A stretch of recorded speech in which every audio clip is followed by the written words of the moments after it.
All right, here we go. Freeway Ricky Ross, welcome back. Man, I didn't think you wanted me no more. Oh, man. I always want you back. You always react with the audience every time you come. Every single time. Yeah. 100% of the time. And in fact, the last time you were here, you were our first guest since the start of the pandemic. Yeah, that's the one I requested. Yeah. Yeah. That was an eerie time.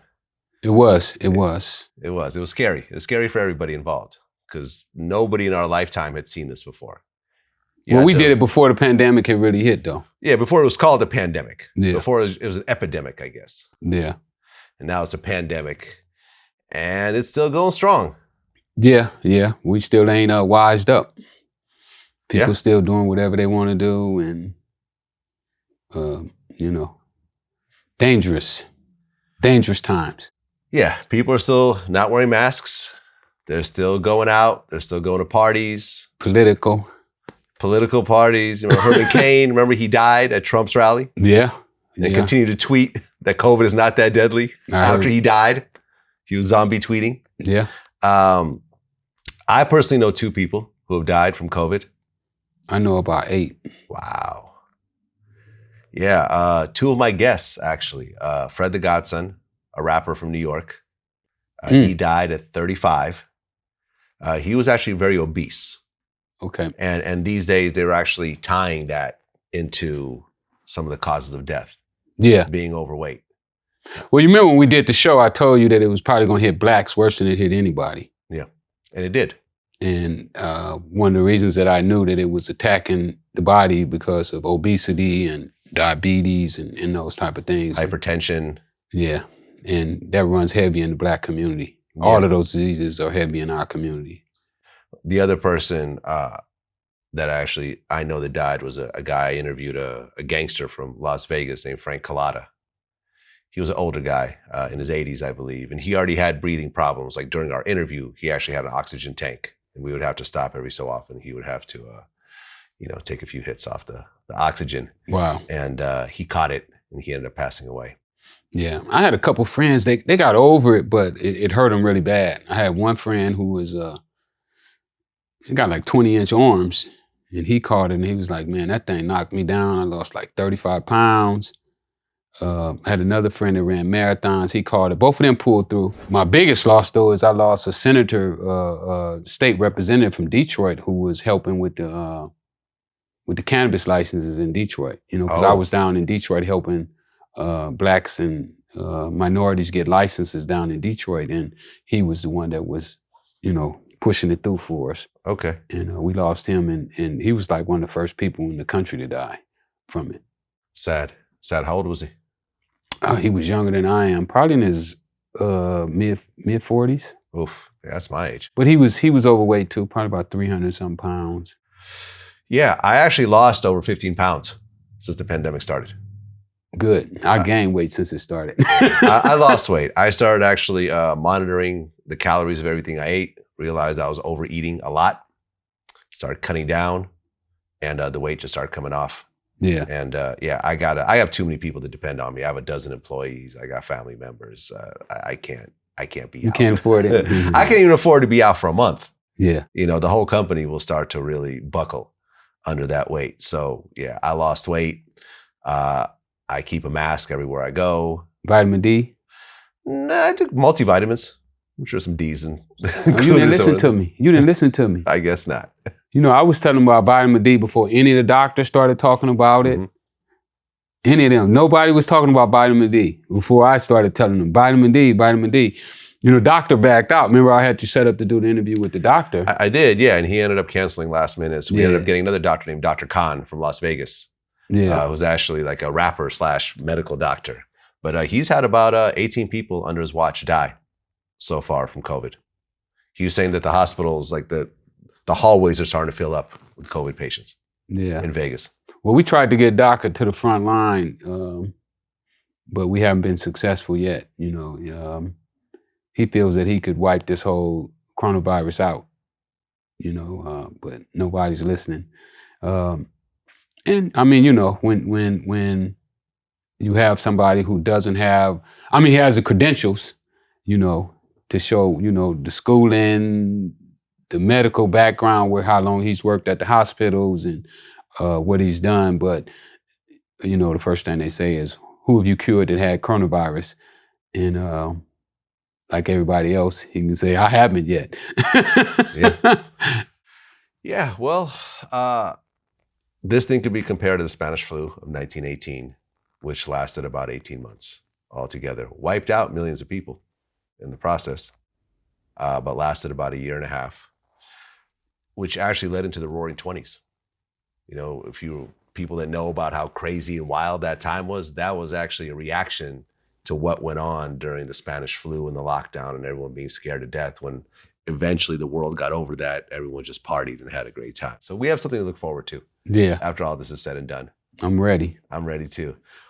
Well, since last time that we met, there was the murder of George Floyd. Yes.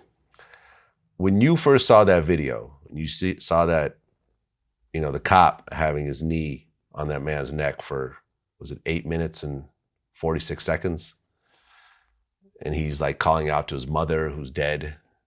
And ultimately, you know, he passes away. What did you think? I was outraged. Well, you know, just a few months ago, I had a similar incident like that happen to me. I don't know if you remember, but me and my son had took one of my friends to a hotel, and I was parked in the loading zone, and the cops came up to the car because my car don't have front license plates. You know, I got dealer plates on my car because I'm a dealer, and I don't have to have front license plates. And they walked up to the car and asked me why I didn't have a front license plate. But anyway, similar situation. I'm just lucky that they didn't put their knee on my neck. They had it in my back and in my chest. And, you know, I was able to survive. But when I saw that happen to George Floyd, I know how lucky I was to not have had the same thing happen to me. Have you experienced cops killing some of your friends? No, I don't know anybody that's been killed by a cop personally. Okay. Badly bruised? Me. Battered? Yeah. Oh, yeah. The cops beat you up that one time. Yeah, I remember the story when handcuffed me, shackled me. They planted the drugs in your car. Drugs on me. I remember this. Let the dog bite me while I was handcuffed and shackled. All these scars on my face, you know, that ain't from. That's police brutality. Police brutality. You know, and you see the battle marks. Nothing was done about it. The cops were never. They gave me $60,000. You know. Oh, so you actually sued? Yeah, I sued. Aha. And won. This was in the 80s, 90s? 80s. 80s. Yep. But you know, I mean, the cops are like, some of them are the worst, you know, and then some of them are just, you know, super cool. It's just, I guess it's just a matter of which one that you run into, you know. If you get unlucky, you know, and you get one of those bad ones, and then, you know, some days you can be lucky and you can meet one that's just great, you know. Yeah, I think that fundamentally the way the police is structured is problematic. Absolutely. I totally agree. Not enough training. It takes longer to be a hairdresser. It takes more training to be a hairdresser than a cop.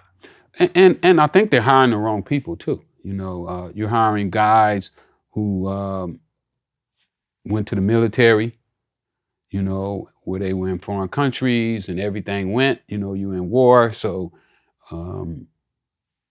you know, and then they bring those same guys back over here and they looking at people on the street as if they're the same people that they was fighting in Afghanistan, you know, like we turn up the same way. And when they look at black men, you know, the way we've been portrayed on TV, it's like we were menace to society. So whatever they do to us, you know, I mean, it used to be, I mean, even in the court system, when we went to court, when I was going to court, they paint us all to be like these dangerous, violent criminals, and they work hard at getting that into your jacket. I mean, with me, you know, I've never gangbanged, but the federal prosecutor, they fought hard to put gangbanging in my jacket. Really? You know? Yeah, we had a whole day of argument just so that they wouldn't label me as a gang member. So they thought, what, you were a Crip? They wanted to label me as a Crip. And you've never been a Crip? Never been a Crip. Never. Well, I wanted to be a Crip one time. But you were never actually a Crip. No, I wasn't. And you've said this in many interviews here. Many. Yeah. Everybody knows that. But when I went to federal court, they still wanted to put that in my jacket, because... The gang enhancement? The gang enhancements. Yeah. And, when they do something to you, it fits. Oh, he was a gang member. That's going to be the first thing they say. I mean, if you look at all of these guys that this is happening to, they always come up with a way to justify what took place. Right. In order to win the prosecution. Exactly. And then get reelected as a DA. More recently, there's Jacob Blake, who got shot in the back by the police 7 times, survived, but is now in a wheelchair. Sad. You watched the video? I saw it, yeah. I watch the news every night. The news is probably the only thing I watch on TV. And I've never watched so much news before in my life, just to actually see our country literally being destroyed. Because this coronavirus didn't have to get to this point. If I knew when me and you talked, our president should have known, Congress should have known, the Senate should have known. They were much more informed than I was. Here I am talking to a doctor who's no longer even practicing medicine anymore and watching the news. And if I can see that this thing is going to be bigger than what it is if we don't take action, then they should have known as well. I agree. Well, Jacob Blake was just in court today from his hospital bed. At one point, he was actually handcuffed. I heard about to that his bed. well. Now, I believe he's not handcuffed, but he's still kind of going through his court case now. The ability for a cop to use lethal force at the blink of an eye is really kind of scary. It is. Because there were so many things that they could have done instead of shoot that man in the back 7 times. Oh, definitely. He could have tackled him. The guy could have tackled him. He turned his back to him. He wasn't even looking at you. Yeah. So you could have grabbed him around the neck, pulled him down. Your partner was standing right there as well. Could have hit him with a baton. I mean, not that I'm advocating that, but I'm just saying I'd rather get hit with a baton than shot in the back 7 times. We could have shot him one time. Yeah. In the butt cheeks. Yeah, could have shot him in the leg. That would have took him down. Yeah. Nice shot in the butt cheek would take you down. I mean, you're a point blank range. You could really shoot the person where you want to. Exactly. He was trying to kill him. I think he was. Yeah. He didn't succeed. Then there was the footage of the man that actually they put a hood over his head and he ended up dying of asphyxiation. Yeah, I saw that too. That was scary. I mean, wow, it just keeps going on and on. Yeah, it's just over and over again. And then most recently in LA, where we are right now, Dijon Kizzy, I'm not sure if I'm pronouncing his name right, he was actually shot in the back as he ran away. Right down the street from my house. Right. There was actually a big protest that happened in the sheriff's office. Yep. Right there in your area. Yep. I saw the helicopters. I didn't go to see the scene, but you could see all the commotion from my house. How was the mood in your area after that happened? Well, most black guys are scared. They feel that at any moment they could be the next one. Who get pulled over for a busted tail light or a light bulb being out or your tail or your license plate hanging or just anything. Make a bad turn or don't stop at the light correctly and you find yourself laying on the ground with a pistol. I mean, so many times the cops have pulled me over and had the pistols like this for. Really? Oh, just right there? Yeah, too many times, for no license plates on the car. You got a pistol pointed at you for no license plate. Yeah. That's crazy. Yeah. That's really crazy. For no license plate. Oh, you didn't have a license plate on your car. Well, I'm a dealer and this is my dealer card and we get but before they know who you are, they already had a gun pulled on you. You already land on the ground. And then then they figure out what's going on. Right, because if you look at historically, there are certain assumptions that are made about Black people in America. Like, for example, Black men look older than how they really are. You look at, for example, the Tamir Rice incident, where you have a 12-year-old with a toy gun, and the police just pulled up and opened fire on a 12-year-old. Yeah. You would think that if you see a 12-year-old with a gun, it's probably not real, because he's not even a teenager yet. But the cop felt justified to just open fire and murder that little boy. I mean, but that has happened over and over and over again. You would think that, you know, once the thing happened with Floyd, that it would have like slowed down, but it didn't. It was like it escalated. You know, it was almost like these other guys are copycats. You know, like I don't know. You know, I found out the name of it though. They call it systematic racism. Right. Exactly. You know, I didn't know what it was, but now I know. It's systematic racism, where this whole system is set up to treat Black males a certain way. Well, then there's the Breonna Taylor incident, where a no-knock warrant over a alleged drug case ended up turning into a police shooting, which ended up killing this young lady in her sleep. Right. And now you have a very interesting turn of events, where the boyfriend, who I guess was facing 10 years, they're offering to drop the charges as long as he says that Breonna was part of his drug operation in order to justify the shooting. You heard about this? I thought they were at the wrong house. No, it was the right house. It was the right house. Okay. No, I didn't hear about that yet. What I heard, it was they had came to the wrong place when they started shooting, when the boyfriend started shooting. No, it was the right place. Okay. They arrested the guy that they were trying to arrest, but they ended up killing his girlfriend in the process. Well, really then, if that's the case, then he should get the murder. Oh, the boyfriend? Normally, that's how they do it, yeah. If me and you are doing a crime, and someone gets killed in the process. someone gets killed in the process of that crime, then you get the murder. Especially if he shot at the cops. Right. That happened in remember the Philly rappers, like Cool V and Steady B? They ended up robbing a bank. Right. And then in the process, a female cop got murdered. Right. And all those guys ended up, you know, getting life sentences. Well, normally that's how they do it. Even if me and you are committing a crime and you get killed doing the crime, I get your murder. Yeah. Yeah, because you're party to well, a deadly, if I would have said, no, I'm not crime. going to do the crime, then you probably wouldn't have did it either. That's kind of that's how they think. That's how they look at it. Yeah. So I encourage you to come with me and do a crime. So I'm part of it. I'm part of it, and I get your murder. Well, you went to prison in '96. Yeah, I went the second time in '94. I went to trial in '96. Okay, when were you actually locked up then? The second time? Yeah. '94. Okay, so you were in LA during the '91 riots. I was in jail. You were in jail.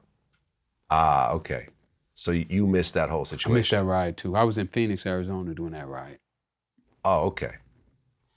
But you remember the overall feel of what happened? Not from jail.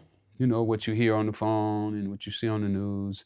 But actually, you know, being there in the movement, I didn't know what it felt like. Leading up to the LA riots, though, you experienced, you know, dealing with these types of cops and so forth. Oh, yeah, I had my own task force. The Freeway Task Force. Yeah. That's true. And they probably started all this stuff. Yeah. You know, they taught them. The guys that chased me taught this system to a lot of these cops that's going through it right now. Right, because that riot, which, I mean, it wasn't the first racial riot in the U.S. I think Detroit has had some big riots in the 60s or? Yeah, the Watts riots. I was in the Watts riot. What year was the Watts riots? Probably about 65, 66. Aha. Okay. So tell me about the Watts riots. What led up to that?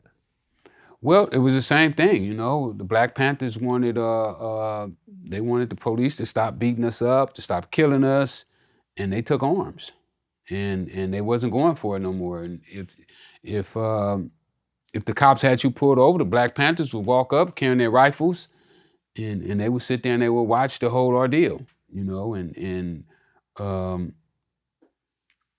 I think if the cops would have got out of line, they probably was gonna shoot them. Right. It actually started, I'm looking it up now, in August 11, 1965, a 21-year-old Marquette Fry was driving his Buick. He got pulled over. And then, let's see what happened. Guns got pulled on him. Physical force were used to subdue him. So the police had roughed up Fry and kicked a pregnant woman. And then that's when a mob started to form. And the mob got bigger, and then that triggered the riots. Yeah, but that was a different time for Black people too. You know, that was before the Crips and the Bloods. You know, before we had all of this division between ourselves. You know, I think back then it was more togetherness. You know, like it was a time like if you got to the Black neighborhood, you felt safe. You know, but it's not really like that anymore. You know, they'll whoop you right inside of your own neighborhood. You know, the cops are so ruthless now that being in your neighborhood is not a protection anymore. Well, in the Watts riots, a 46 square mile part of LA was transformed into a combat zone for 6 days. So you were walking around during this time? Yeah. I was like 5 years old when it was happening. But you were a baby. Yeah, I was a baby, but I could remember. I saw the fires. I saw the National Guards. You know, my brother used to take me to the Black Panthers marches and the US marches. You know, and you know, I just fell in love with that mentality. You know, like we got to take care of ourselves. We can't count on nobody else to take care of us. You know, and I was just fortunate that my brother took me out there. You know, by being so young. You know, that I was allowed to go in those environments and actually get to see. Yeah. You know, I mean, you know, my experience in life is kind of crazy, man. You know, I saw black and white bathrooms. You know, I'm just old enough where I got to see black and white bathrooms. Like, oh, you can't use that bathroom. You can't sit in that waiting room, you know.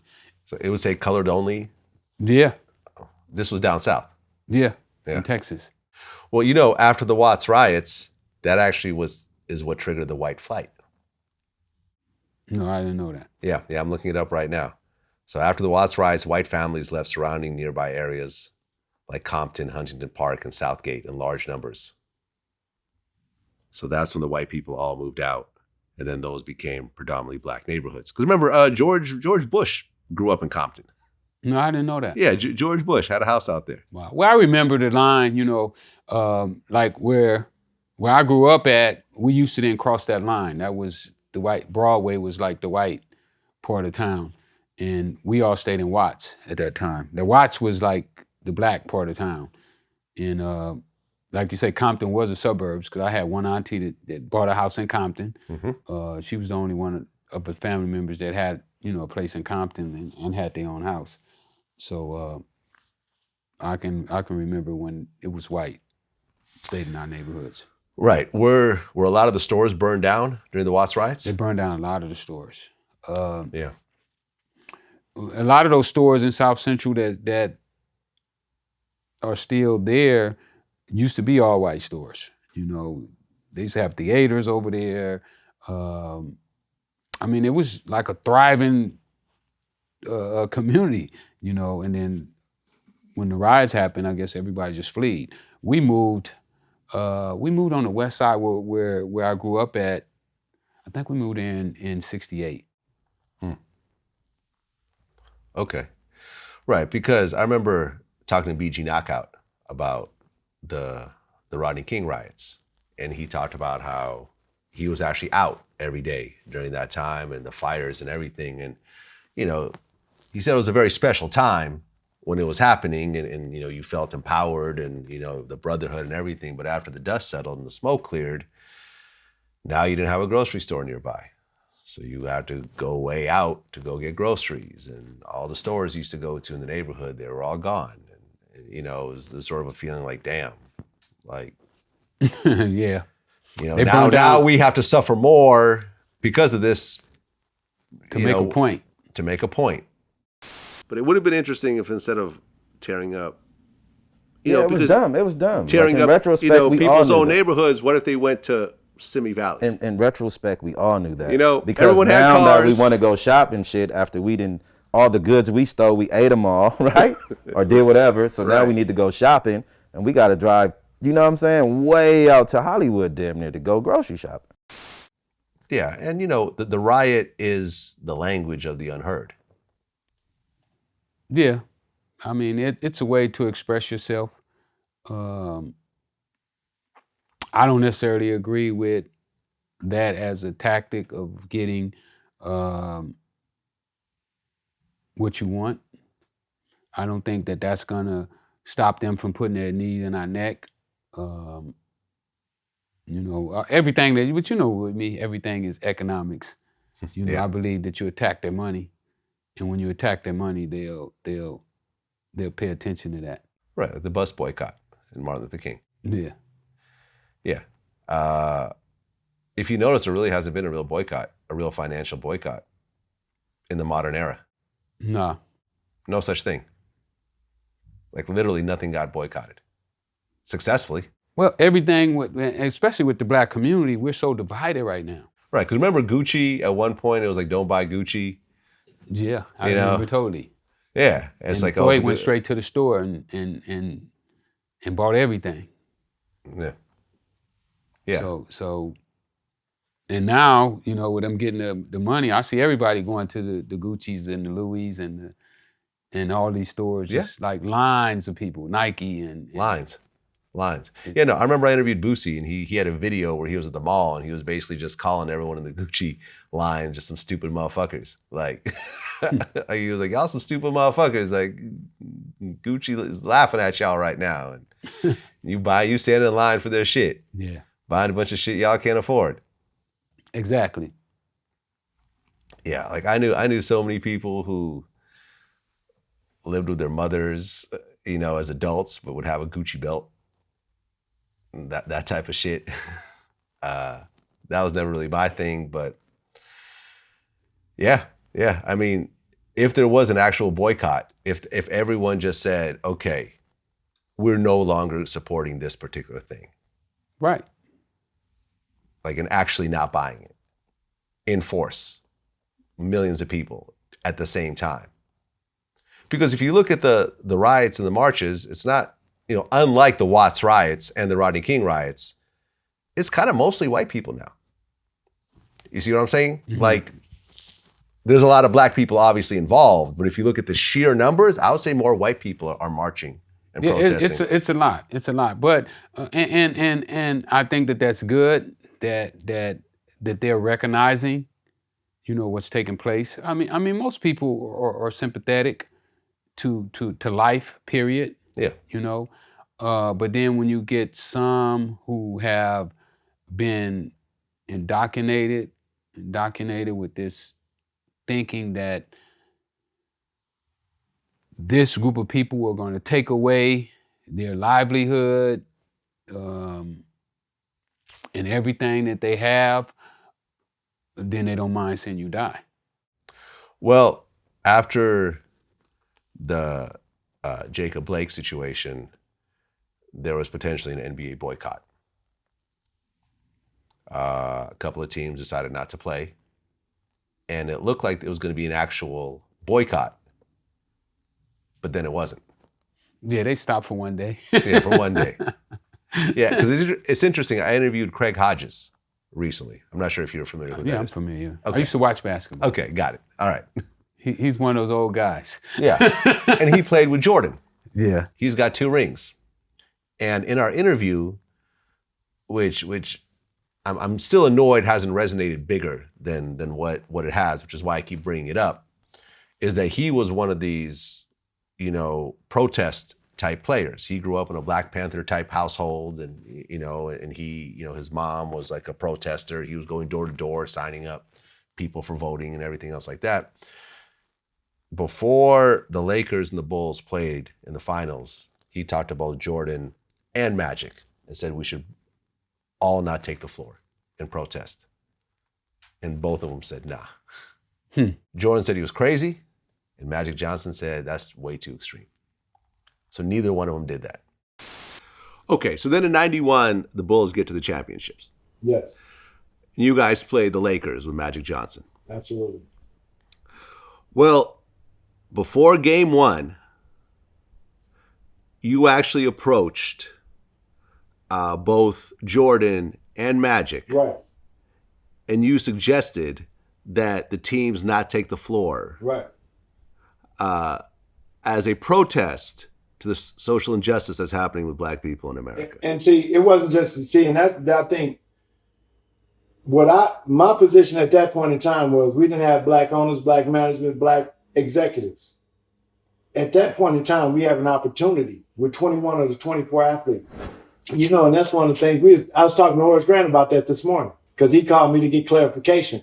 And I was telling Horace, I was like, brother, when I was talking to y'all in 1991, half of y'all was looking at me like I had my third eye literally outside of my head. So when I would ask y'all, brothers, what about us boycott? It was so cursory to y'all. It was so like nonsensical. It was just a fleeting thought. So when I brought it to Magic and MJ, y'all didn't take it serious. I know y'all didn't. Well, I mean, really, if you look at Jordan and Magic, they're not Black. Really? I Explain. don't think they're Black. What are they? They're other. If the cop pull over Magic, as soon as he sees Magic, he gonna ask for his autograph. Right. He's not gonna tell him to get on the ground or cuff him or nothing like that. He's gonna treat him totally different. If they pull over Michael Jordan, it's gonna be the same thing. Oh, yeah. So these guys have transcend, kind of like what OJ had said about himself. I'm not Black, I'm OJ. OJ, yeah. So those guys don't have the same experiences that people who walk the street every day have.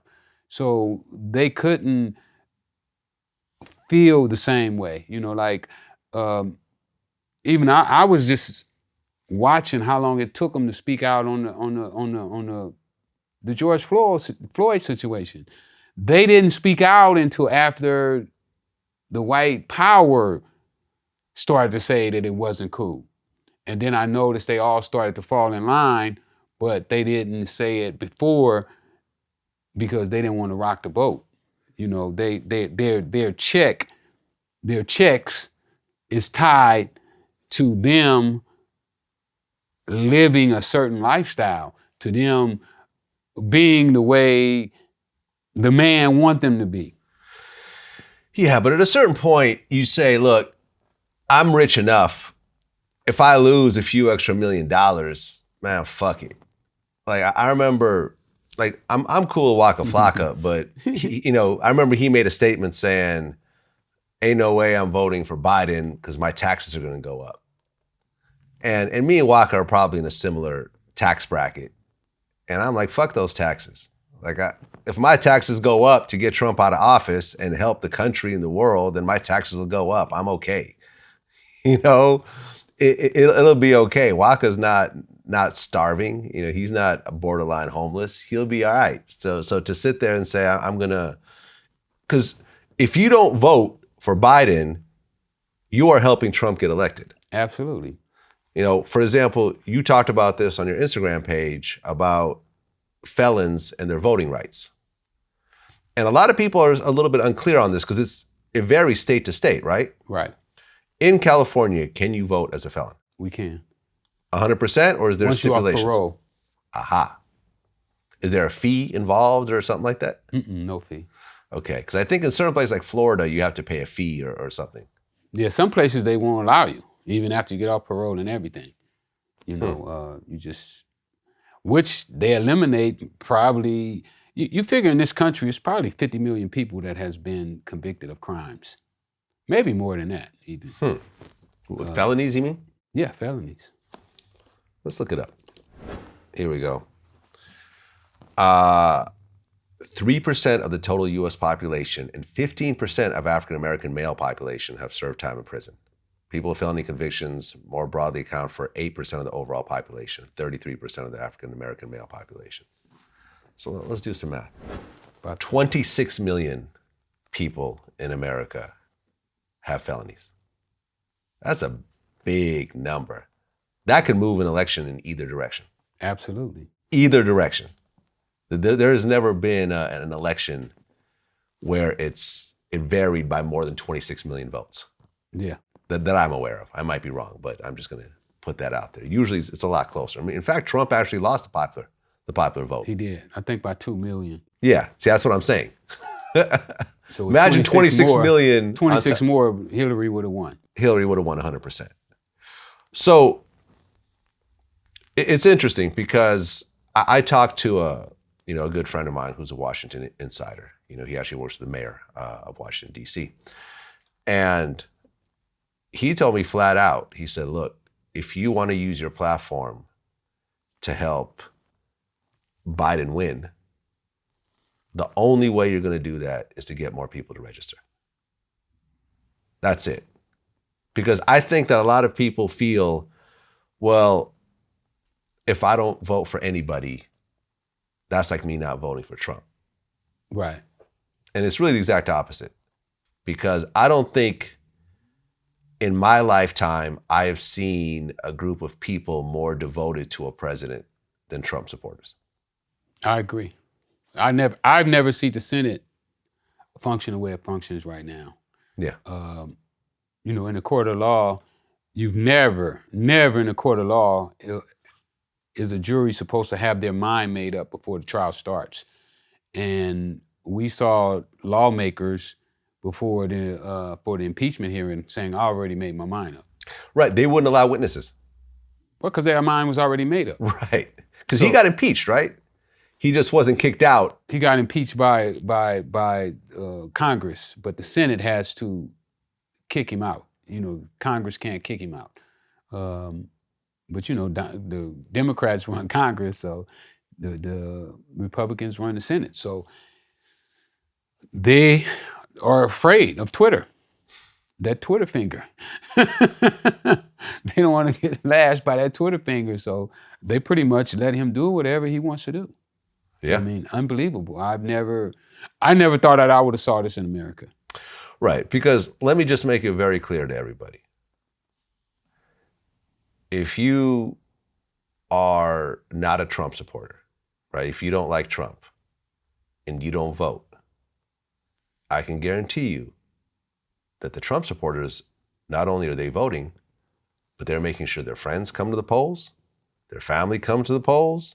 Trump even suggested recently that people try to vote twice, to go to the polls and mail in the vote, which is completely illegal.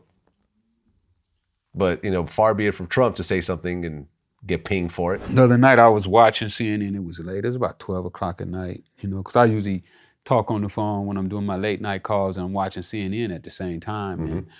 And I was blessed to catch Cornel West come on there. And he said some stuff that was so profound to me that I was just like, wow. He said, America has a choice. And he said that Martin Luther King said this in his last speech that he was writing right before he got killed. This speech never came out. Mm. And Martin Luther King said that America is going to be at a pivot point to where either it could go to hell or it could not go to hell. And I think that Trump has pivoted that pivot that he was talking about with what he's doing right now. I mean, I don't know if this guy's if he loses the vote, if he's going to come out of office. Right. He may have to be forcibly removed. Yeah. They may have to call in the National Guard to... Who they going to call, though? The Senate is probably going to back him. If he said that the votes was rigged and the count is not right, and the Senate... I'm not going until we get this straight. You know, Yeah. it was fraudulent. I mean, he's already setting it up for that right now. Of course. You know, with all the fraudulent, Of course. the mail is going to be fraudulent, this is going to be Right. fraudulent. He was trying to affect the mail system. Remember that? He already, he's affecting the mail system. Getting rid of the sorting machines where the votes won't be counted in enough time. Because he knows that, like, once again, his voters will be at the polls. They'll risk their lives. They will sit there in that 7-hour line with their grandmother who's 103 years old. And they're you know, all 28 of their kids and all their uncles and aunts, and they're going to vote. They're going to vote. I mean, they go to the rallies. Yeah. With no mask on. No mask on. Social distance. I mean, they are totally defying science. You know, it's like, I don't know, it's like retarded. But then even my younger brother, I just found out is a diehard Trump supporter. You know, he's like, man, Trump is the greatest thing since five, you know. And he wears the hat and everything? Man, this guy, I couldn't believe it. I just found out the other day, you know, we were sitting out at the yard and him and one of my friends, they started arguing about it. And I looked at him, I was like, what? Are you not hearing the stuff that I've been hearing? You know, and like they were talking about, he was saying, so what about taking down the statues? No, you shouldn't take down the statues, even though these guys were the guys fought to keep slavery. And I was like, what are you talking about? Man, did you come up under me? Where did you get this from? So they are diehard Trump fans, you know, and now with the government giving this money out, they feel that Trump gave them that money. You know, he had his name put on those checks. That funky ass $1,200, really? Yeah, you know, with some people, man, that was the most money they never had before in their life. Right. Well, Jamel Hill was on my show recently, and she talked about a tweet that she sent, which caused a bunch of uproar. It was like trending and so forth. And she said, if you vote for Trump, you're racist. You have no wiggle room. What do you think? I would agree. You know, I never thought about it before, but like a lot of the things that I'm finding out now, I never knew before. I never knew that Robert E. Lee fought to keep slavery. You know. Well, he was the head of the Confederate Army, right? But I didn't know that. Who was fighting to keep slavery. They never taught us that in school. Yeah. They never taught us that these guys were slave owners and that they wanted to keep us in slavery when they taught us in school. They just, you know, talked about what great generals they were. And now that I see that you're fighting to keep this legacy on, this should be something that nobody should want to be right in our face, you know. Right. You don't see Hitler statues in Germany. No. Or Nazi generals or whoever else was involved in that. They're really trying to erase that part. Like, not erase it to the point where it never happened, but like, we're not proud of it. We're not proud of it. We're not going to name our army bases after those guys. Yeah. You know, we're not gonna immoralize them. Right. Like, for example, the bridge that John Lewis and Martin Luther King marched on was named after a Ku Klux Klan leader. There's a lot of stuff like that out there. And you're right. These statues are still there. And, you know, you're right. Like Robert E. Lee, growing up and going to history class in high school, he's not viewed as a Hitler-type figure. No.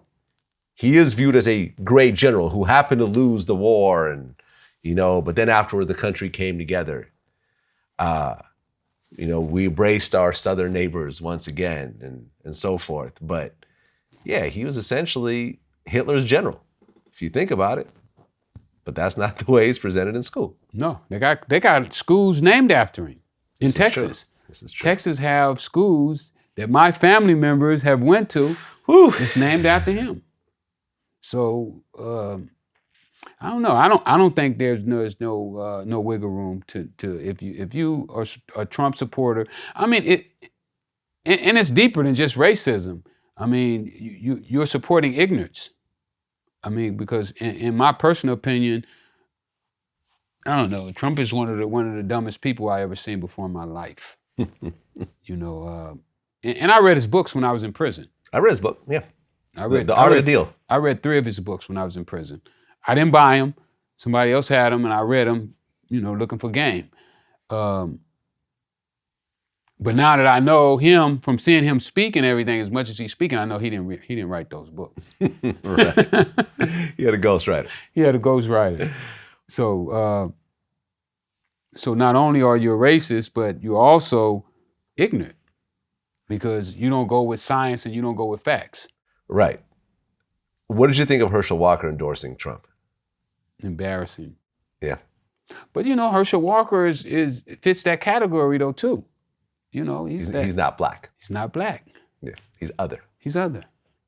You know, he's never been pulled. Cop pulled him. Oh, Herschel Walker, you one of the greatest running backs of all time. You know, give me your autograph. You know, I mean the same scenario with certain people that don't fit into that same peg as, you know, just a normal black person who's working a 9 to 5 or who's unemployed. You know, he's not the same type of person. Yeah. And it was interesting in the Republican National Convention, me and Jamel Hill were talking about that, how the couple that pointed guns at the protesters, remember the white couple that was pointing the guns? They actually spoke at that convention. And Candace Owens did not. I think Jamel Hill referred to her as a Republican bootlicker. He said at one point they were just done with her. Well, just like you said earlier, like, when do your bank account no longer matters about you being real? Yeah. When you dealing with other people's issues, you know, like, is the only thing matter is your numbers in the bank. You know, you just got to keep in those checks in the bank.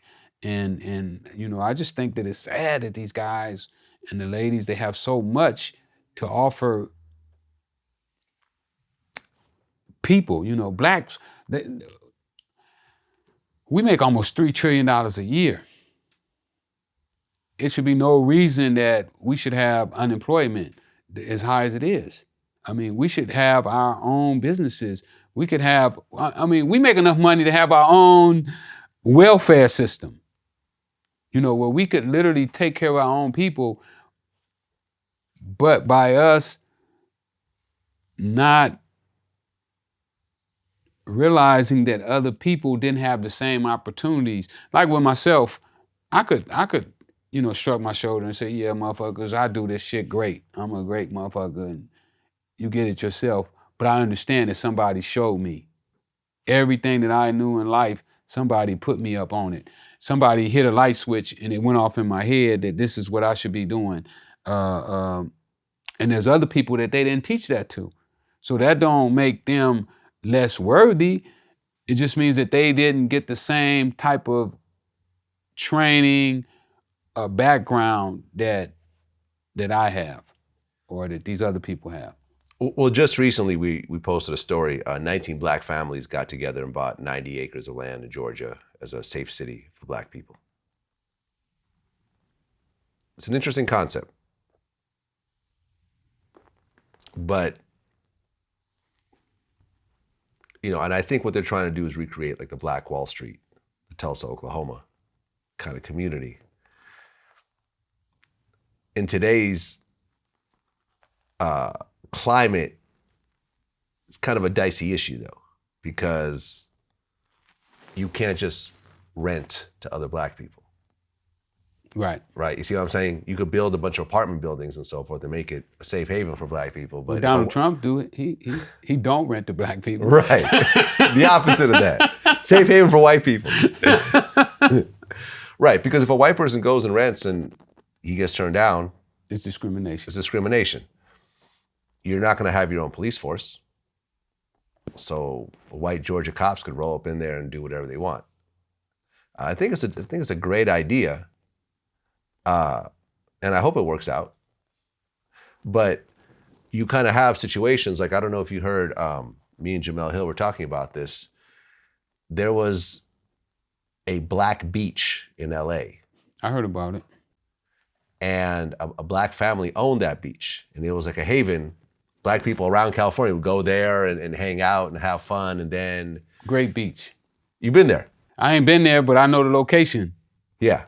Well, as time went on, the city started passing little laws saying, well, no, you can't park anywhere near here. So you'd have to walk a half mile to the beach. Oh, no, you can't do this. And ultimately, the beach was actually taken away. It was actually seized. Domain. Yeah, was seized. The family sued.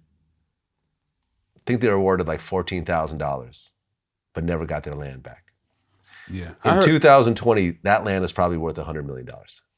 Yeah, I heard about it. They were supposed to build a park there. They never did. They never did. No. So you have these situations where, you know, the game just wasn't played fair to stop. Oh, probably too many times. Yeah, to stop generational wealth. Because think about it. That family could have bought the Dodgers. They could have bought the Clippers when it came up for sale. Talking about $100 million, which over those 40, 50 years, you invest it and you double it here, triple it there, you put it in the stock market, you buy some more land, you buy some businesses. That could be $1 billion operation easily to this day. Absolutely. Which never happened. But too many times that's happened. Yeah. I mean, we just know of that situation, but that's probably happened numerous and numerous of times. I mean, you know, we done heard so many stories about blacks having property and they just come in and take it. Yeah. You know, and that was one of the reasons that we as blacks now don't practice credit. You know, blacks don't practice credit. So me and Jamel Hill, we were talking about this, and it was a very interesting conversation because I've heard this from my other friends before. How when Jamel finally started getting some money, she bought her mom a new Benz. And she had to buy it in all cash because if she didn't, her mother would be like stressed out every month that she might not be able to make the payments and they're going to take the car away from her. Mm-hmm. I remember my agent cussed me out because playfully, but dead serious, because I bought my mother a brand new Benz, and he was like, he was like, well, you leased it, didn't you? I was like, no, I didn't lease it. He was like, so you bought it? You just gonna have some payments? I was like, no, I paid cash for it. And he was like, what are you doing? He was like, it's a car, it's a depreciating value. Like he goes through all this. He was right, but I had to tell him, I was like, look, this is what you got to understand about black folks, right? Especially my mother is of a certain age. You cannot hand a 60-something-year-old black woman keys to a brand new Benz and tell her there's a note. She's gonna worry to death about this note. And now she wouldn't have even been the one paying it. But it's just the simple fact of if she thinks that it's gonna cost me money, that I'm gonna have to pay on something every month, it's not gonna go over well. I was like, I have to hand her something she fully owns, because then she knows it's real. You see what I'm saying? Absolutely. And then she bought her own like Maserati in all cash also because of the same kind of mentality of like, well, if I don't own it outright, I don't really own it. Right. You know, you hear songs, you know, like Meek Mill's biggest song, he said, you know, when I got that Ferrari, y'all thought it was leased. All my cars are leased. Like, you know, I never like buying cars. It's a depreciating asset. It's worth less and less every day. It's not an asset, it's a liability. It's a liability, right? You own it, you pay $50,000 a year from now, it's worth $30,000. Like who the hell wants that? It's not an investment. Right. Like why would you want to own that outright? But this is this mentality that I keep hearing. Like you gotta pay well, for it that's outright. because back in the early days of civilization, they used all those type of tactics to get the property out of black people's hands. You know, they would come there and give you a sack of corn to do your crop, and then you know, the locals come and eat the corn up. You can't pay the bill for the corn, so your property was put up as collateral. So that started blacks not to use credit, which in this society you definitely have to use credit. It doesn't make sense not to use credit. It doesn't make sense to own everything. It makes sense to rent certain things and own other things. It makes sense to own things that become more valuable over time and to rent or lease things or finance things that lose value over time. So you could hop in and hop out and be able to allocate your money into the best place to actually allocate your money. A car is not the best place to park your money. No. Well, if you're flipping them. If you're flipping them, but not if you're driving them. No, not if it's your personal Not car. if it's your personal car. Well, recently, California lawmakers are considering reparations for slavery. I doubt it. You don't think it's going to happen? No. You know, at one point, I suggested reparations for African Americans in the form of a college education. And everyone attacked me. Everyone got mad at me. Because at the time, I figured... They hit me up on the street about that. Man, what's up with your boy? What's up with your boy, Vlad? Talking about we shouldn't get reparated. They'll always switch the story up a little bit. But my thing was I fully support it. I said possibly in the form of a college education. Because as someone who went to college, I know I've made millions of dollars because of that degree. Over time, guaranteed, right? Not to say college is for everybody. It's not. In my case, I understand the value of it. But then once the pandemic hit and I saw the $1 trillion checks that were going out, I publicly said, you know, I was wrong in that statement.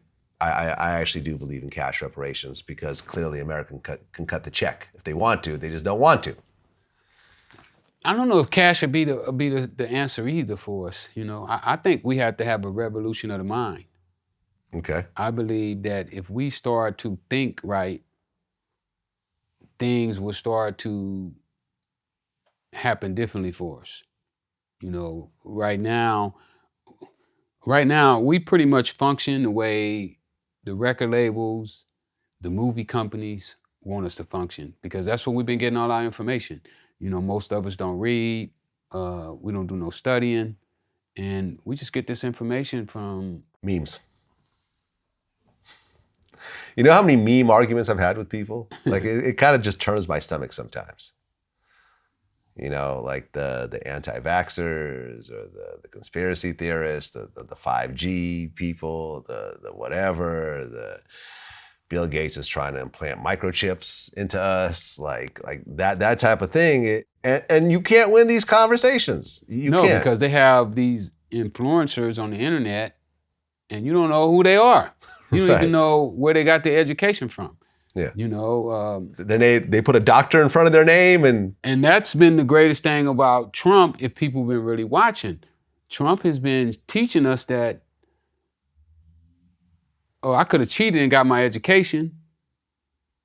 And you think I'm smart, but I'm really dumb. But everybody looks at me that I'm smart because I got my name on some buildings. You know, I made Forbes magazine. But when you really sit down and you analyze them and you study them, you will understand, you know, just how corrupt, you know, his thinking is and the system. I mean, look at all the people who got indicted for cheating for their kids to get in college. You know, yeah. Like, well, look at, I remember D.L. Hughley in our interview, he said, Trump is the first president that knows more people in prison than he does.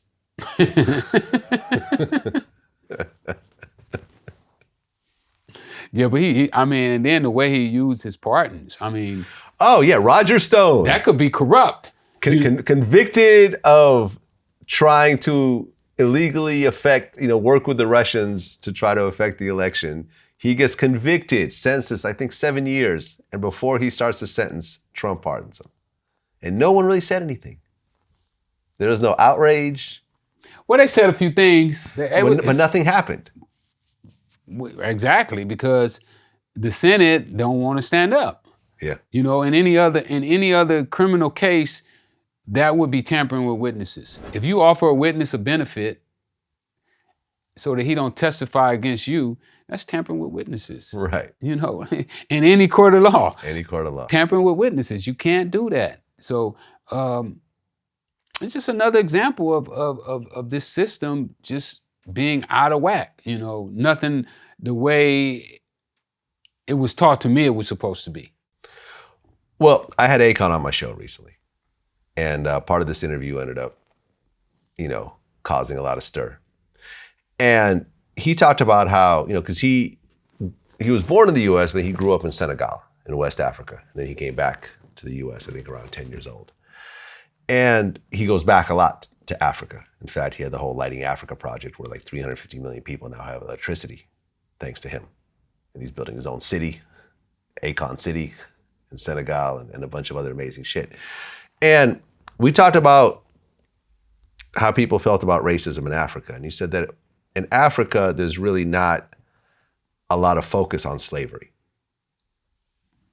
And he feels that Black people in America, by having so much focus on slavery, it holds them back.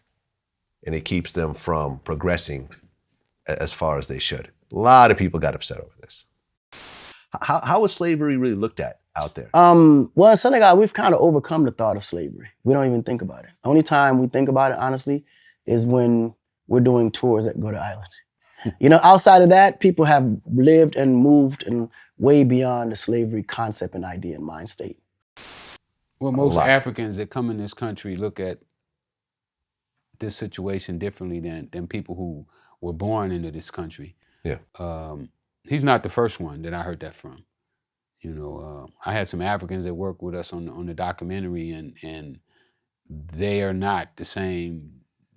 They don't have the same mentality. We look alike, and our skin is the same color, but the mentality is totally different.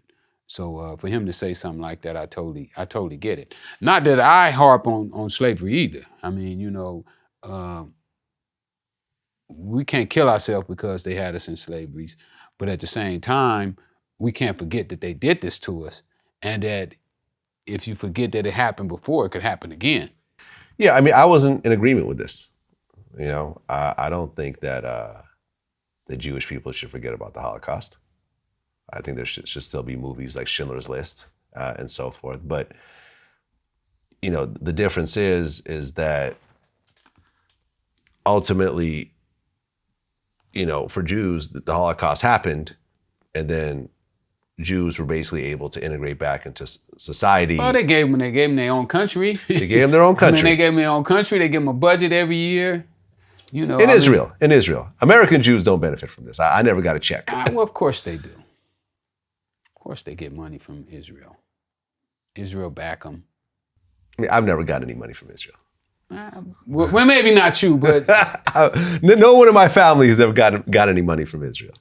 It benefits you though having your own country. I mean, with us as Blacks, we don't have anybody we can call and say, "Hey, those rocks you got over there, they're buying them over here. That information that you guys have over there, send it over here. We need that." Well, you know, for example, I interviewed Socrates. He was one of he's the big artist in Ghana, in Africa. Mm-hmm. And Ghana had last year called the Year of Return. You heard about this? Nope. Year of Return was this thing where they basically wanted Black people from around the world to come back to Ghana and experience Africa. And a lot of celebrities went over there. I think like Ludacris was over there, and Boris Kojo, Idris Elba, whose mother was from Ghana, went over there, and it was this big thing. And we kind of talked about how, you know, a lot of people still feel like Africa, number one, they think of Africa as one country, number one. People hardly ever break down the actual countries themselves. They just refer to it as Africa. And it doesn't have the marketing of America. America is the land of opportunity. Like think about whoever came up with that. Like the ring of that, like just the marketing behind that, the land of opportunity. Who does not want to go to the land of opportunity? Right. You don't think of Ghana as the land of opportunity, or Nigeria, or Gambia, or Sudan, or nowhere else in the world. Nowhere else in the world. So people look at Africa as like a bunch of zebras and lions and all type of shit. They don't realize that there's major cities, skyscrapers. You know, Akon even said that all the Americans he know that went over to Africa to start businesses are all millionaires now. They've done well, but there isn't a real push for people to move out of America and get reunited. Have you ever been to Africa? Never. You're missing out. I want to go. I've been to Senegal. I plan on going over It's there. dope, yo. It's dope to I had just to get see. my money up though. You can't go over there broke. You can afford a trip to Africa right now. I can now. Right now. I can now. Guarantee you. But I couldn't 2 years ago. Okay. I'm like the kids in South Central who never been to the beach. You could have. We got kids staying in the projects and never even been to the beach. So when you talk about going to Africa, yeah. You know, you talking about a far-fetched. Well, in our conversation, we got into the story, you know, when I was talking to Akon, we got into the Suge Knight story, where Akon's road manager, Ja, ended up knocking out Suge Knight. Well, the story I heard, which is very similar to your story, Right. from Ja's point of view, he's probably going to be mad at me for sharing the story, but Well, if he shared it with you, then it's cool. it is what it is. I'd rather come from your mouth, Yeah. not mine. He basically said that Suge approached you guys about some money that was owed. Ja got involved in the conversation at one point. Mhm. You know, Suge said he wanted his money right then and there. And Ja's like, yo, we're going to pay you, but through the proper means. Mm-hmm. But if you want to get hostile like this, we can go to the bathroom and we can fight. Right. And Ja is about probably bigger than Suge. No, they're about the same size. About the same size, Suge is but actually, very, very Suge is stocky. actually a little bit bigger than Ja, actually. Okay. Yeah. Ja's probably not as tall, but he's I think, Right. a bit wider. Yeah, no, they both stocky. They're both huge, Mhm. right? So Ja said, yo, we can go to the bathroom if you could fight, we could fight if that's what you want to do. And he said at that point, Suge was like, motherfucker, I don't fight. I'll have your mother killed. You know, I'll have your whole family killed. I'll have... And Ja said he just had enough at that point. He said he just, the mouthing off and the threats and all that, he said Ja just reached his breaking point. And you've dealt with Suge over the years? Yeah, you know I know Suge. Yeah. I was there when him and Harry met the first day. Yeah. So you already know. Yeah. And he told a very interesting story. I knew the story already from the guy that knocked him out. Mhm. And our story is completely gelled up. But essentially, he told me sort of the backstory of what happened. And Suge was managing a producer named Detail, right? Him and Ray J were like partners in the management. And he approached Akon, and Akon, I guess, had signed Detail to some production deal or something like that. And they were like, well, we're owed $25,000 for Detail. Akon, was a multimillionaire, was like, all right, no problem. As soon as he makes some placements and the money comes in, we'll get it to you guys. All right, cool. Second time, same thing. Hey, where's the money for Detail? So whatever, months later, like we already told you, he hasn't had any placements yet. Once the placement comes in, you get your $25,000, you get your $12,500, which is your cut of it.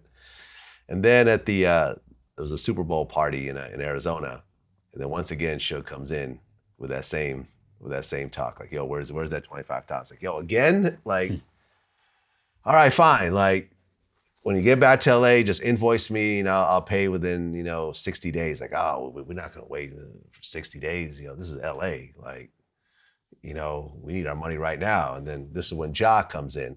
And Ja's a big, huge dude. He was part of John Gotti Jr.'s crew. So he had like a criminal, violent background and so forth. Element to him. And he basically said, look, you're not gonna get paid today. He's talking to Suge.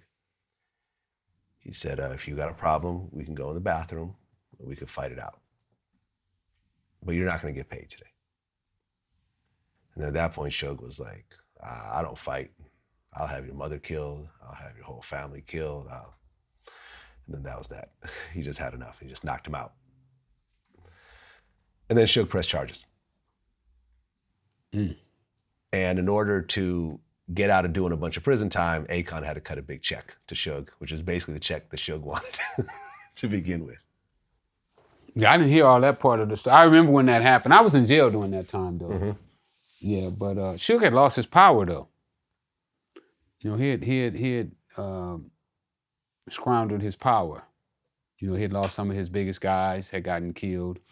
Tupac was Big killed, Bunchy. Dre had left. Not just them, but his street guys. Oh, really? Yeah. Bunchy was dead. The other guy who Wolf killed in Atlanta, those were the muscles. Yeah. Those were the guys that moved the streets. Yeah, Mob James went into this whole story. Yeah, his brother was Buntry.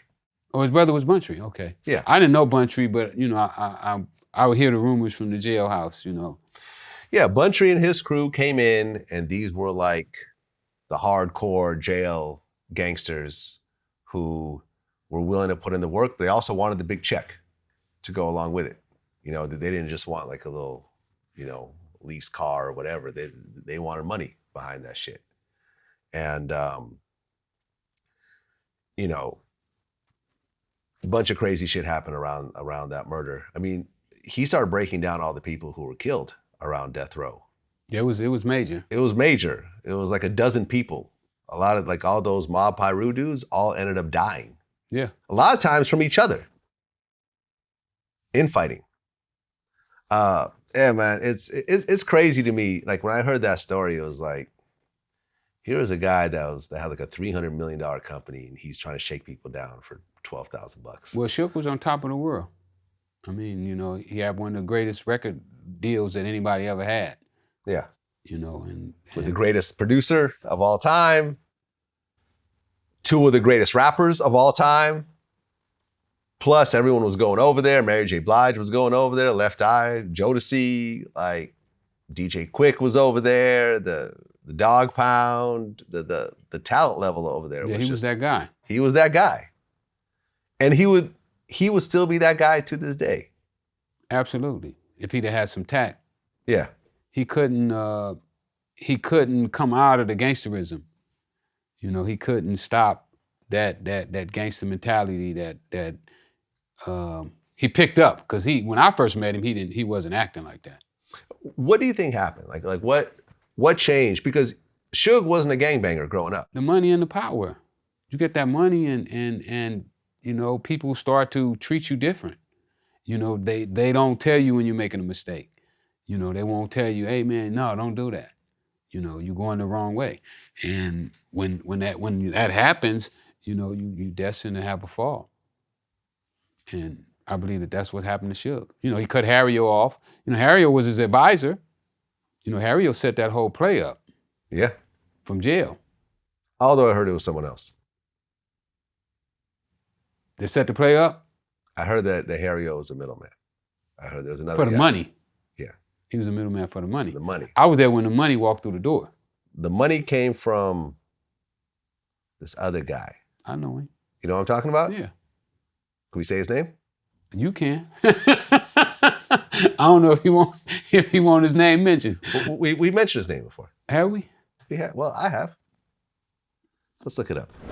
We know something. I can't find it. Fuck it. Anyways, there was another guy that actually he was a money guy.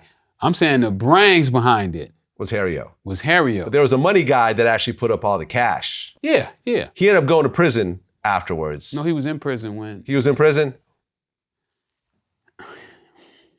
Harry-O was a runner for David Kenner in jail.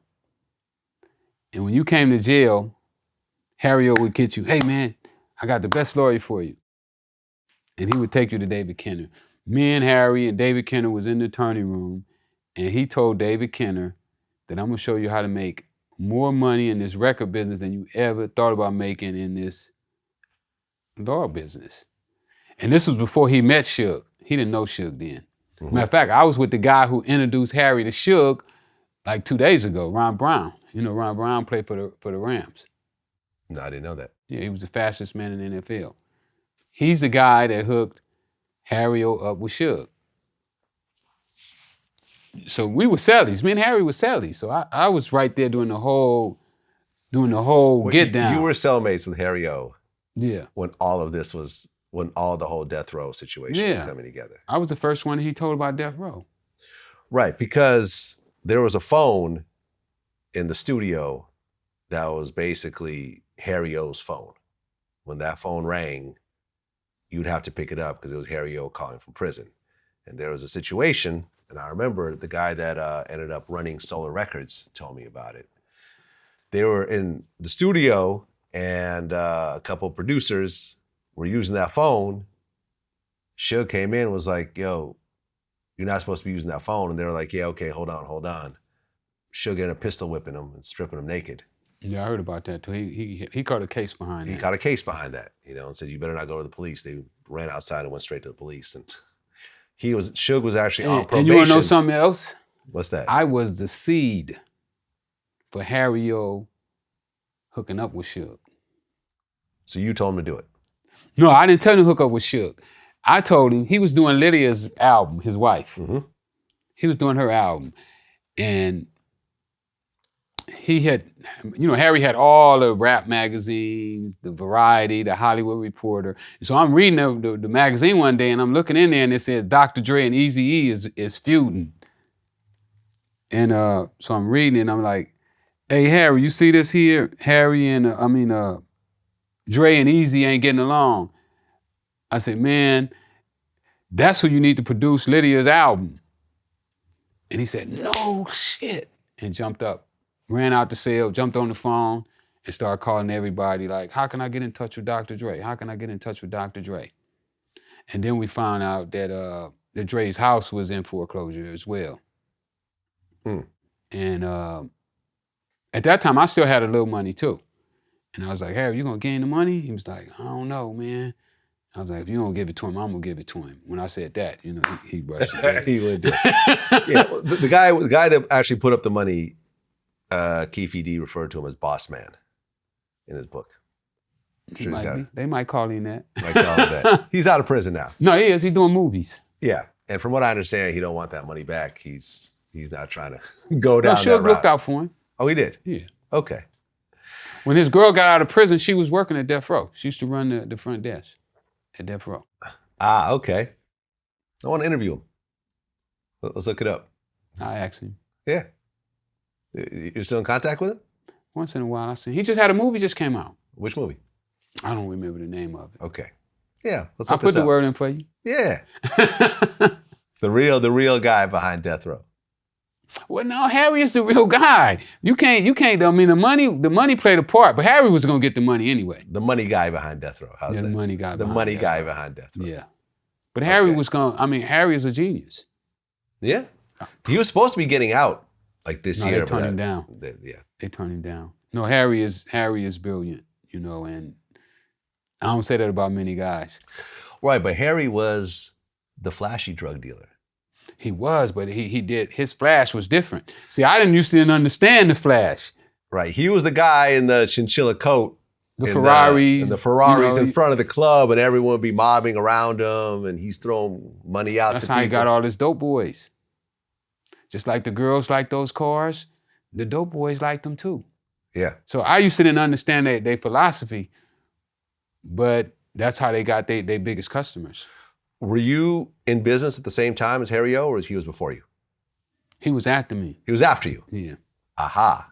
So when Harry said he looked up to me. Aha. Okay. And he didn't buy from me, but he bought from one of the guys who bought from me. Okay. At times. You think it was the Flash that got him locked up? No, you know, the guy robbed his mom. Which guy? His cousin. His cousin robbed his mom, and then he Tied retaliated. her up. And he retaliated? He went and kidnapped him. Or they allegedly kidnapped him. Let me correct that. Allegedly they kidnapped him. allegedly kidnapped He went to prison guy. for kidnapping him and taking him to the desert. The guy never got killed? The guy lived. Guy lived. Oh, they tried to kill him? Yeah, they shot allegedly? him like 4 or 5 times in the head, and the guy dropped him in the desert. The guy crawled back to the road. One of those stories, man. Wow. Crawled back to the road. I've never heard this part of the story. They shot him 5 times in the head and left him to die in the desert, and he lived and crawled. And then he testified. Of course he testified. Why would you not testify against the person who shot you 5 times in the head? Some people don't. Yeah, most people do. most people do. So that's what he got the 27 to life for. Aha. While he was in prison, he caught a dope case.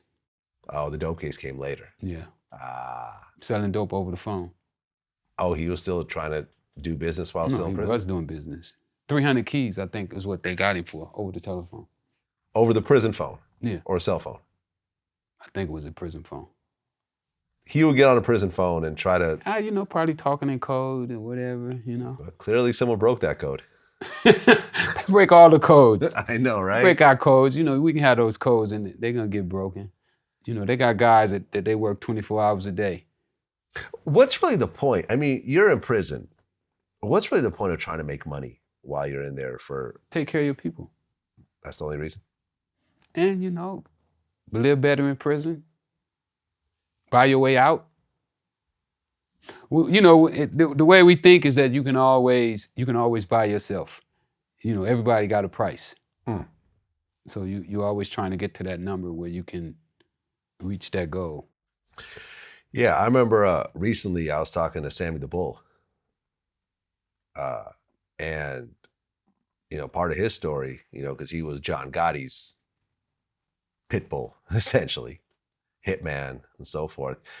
And the reason why John Gotti was winning all those cases is because he would either bribe or intimidate witnesses and jury members. One jury member wanted $60,000. He came up with that money. Does that happen a lot?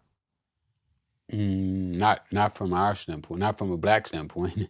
So you've never been able to buy a jury member, buy a witness? They don't give us bail. Oh, so Black guys we didn't get bails. You know, when they put us in jail, Harry never had a bail.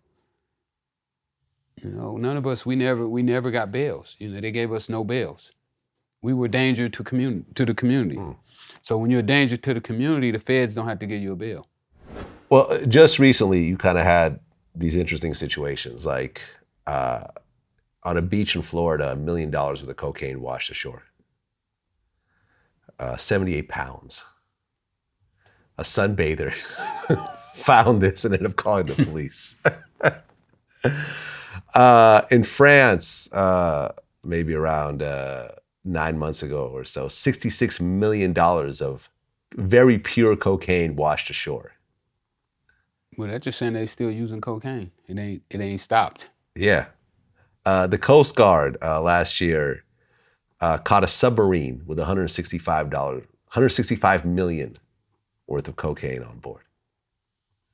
The business is still booming. Do you think the U.S. will ever stop cocaine from entering the country? Because cocaine isn't actually grown in America. Well, they can't stop it from going into their jails. You know, I've told a few people that I talked to about my first day at Lompoc. And they put me in solitary confinement until, when you go to a maximum security prison, it's dangerous in there. So before they allow anybody to go in the yard, they have to make sure that it's gonna be safe for you to be there. So what they do is they put you in solitary confinement for about 2 weeks. And when they go around the yard and they talk to all of the shot callers and say, hey, you know, such and such is in the hole, can he come on the yard? And while I was in the hole, a guy OD'd in the hole. From drugs? From drugs. So he was getting drugs into solitary confinement, much less a cell.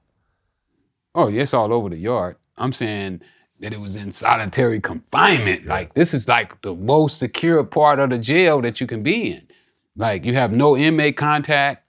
You know, you only come out of your cell 3 days a week for 1 hour, and this guy came up with some drugs to get the OD. Yeah, it's crazy. Well, I interviewed Napoleon recently from the Outlaws, you know, Tupac's crew. And he was telling me about a conversation he had with Pac, because at one point, Tupac used to sell crack. And he said that he stopped selling drugs after a pregnant girl tried to buy from him. That's when he drew the line. He said, I can't do this anymore. And they was in Oakland, and Pac was selling drugs. And when the lady came to buy drugs off of Pac, and she was pregnant, Pac said he would never do it again. So he always had that, you know what I mean, that side of him.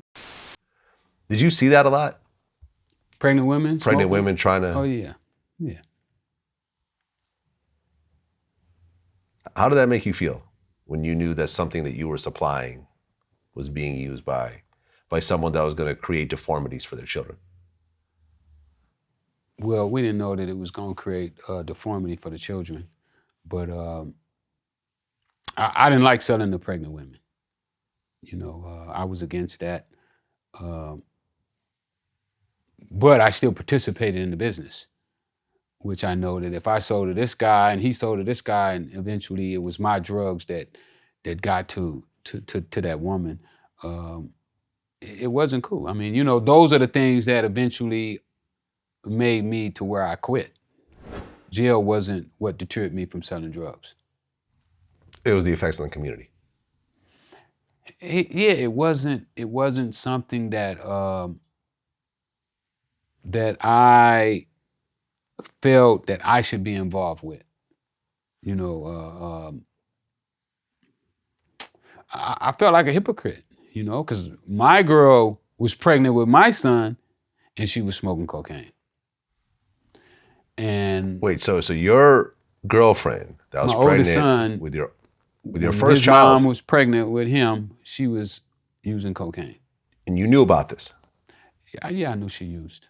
Okay. Could you have stopped her, or you just didn't think it was a big You deal? couldn't stop her.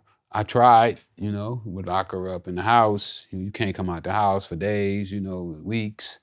And as soon as she got her opportunity, she'd be gone again.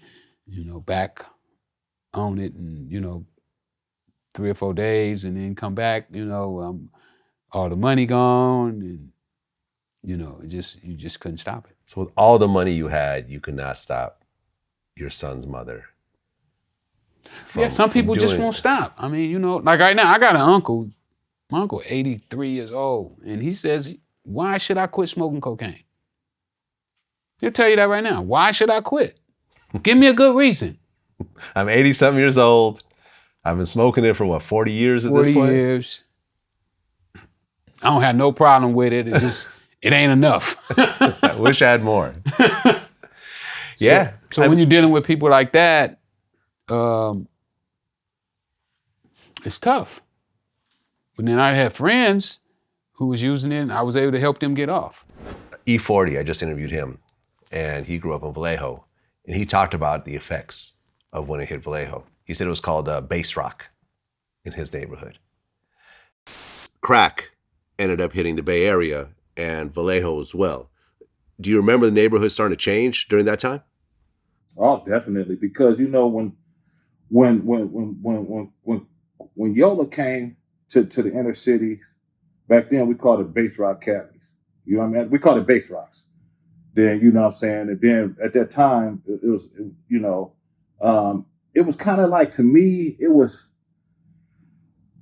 when it hit, it fucked shit up too. You know what I mean? It was cool for some that, made a way out of nowhere and was able to pay their bills. It was like, I always say, it was designed to pay bills. And even though it wasn't really designed for that, but I'm like, if when it was going down, people would, make a profit trying to pay their bills and, and survive.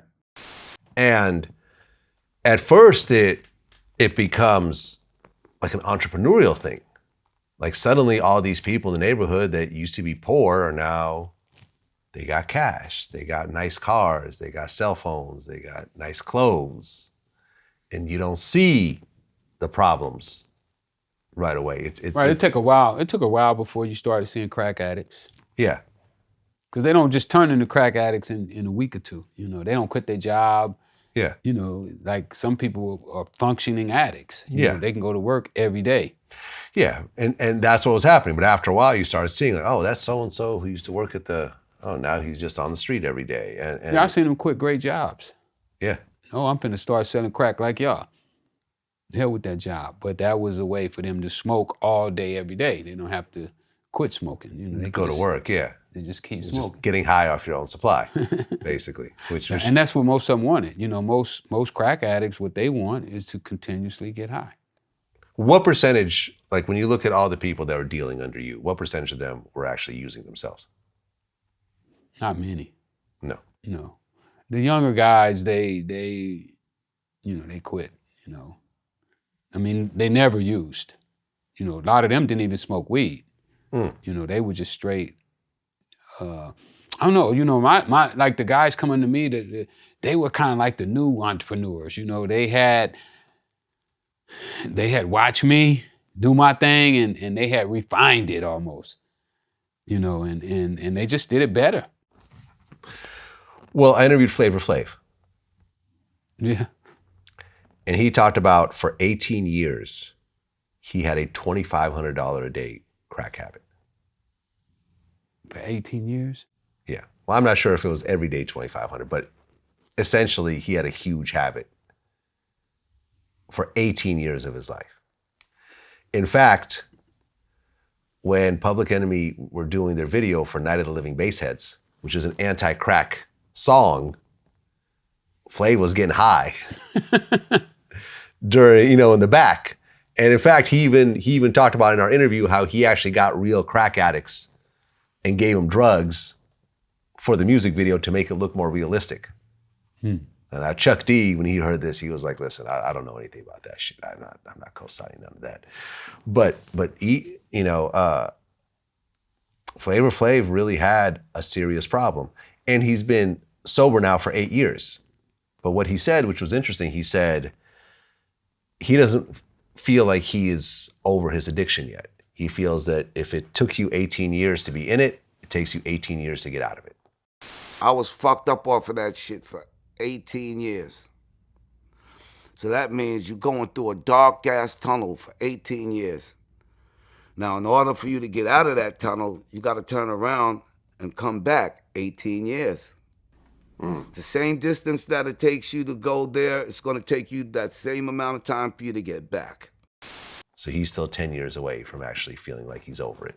Yeah. Well, you know, addiction is a mother. I mean, even with myself, I still have nightmares of selling drugs. Really? Absolutely. And how do those nightmares go?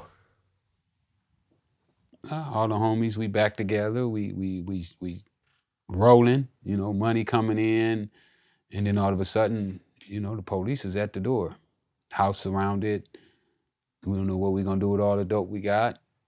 And I'm on my way back to prison. Those come maybe like every other week. Really? But I'm not the only one. Like we had a conversation a couple weeks ago with some other guys, because you know, quite a few guys that had life sentences with me, they got out under this Second Chance Act and the Obama thing. So a lot of them starting to get out, and you know, now that we be out, we just be having like little conversations, and they had those same type of nightmares. Yeah, I feel you, man. I mean, so addiction is you know, it's tough. You got to be strong. Yeah. I mean, I got people in my family that are still addicted to drugs, well into their 50s. You know, all their kids had left the house and whatever, and they would still go in and out of it. Crack is a motherfucker. Yeah. All right, so here you are, you're now a legal drug dealer. Yep. You now legally sell marijuana. Yep, unbelievable. And unlike the days of your past, you now have to pay taxes. You now have to get paperwork. There's regulations. There's rules. There's governmental oversight.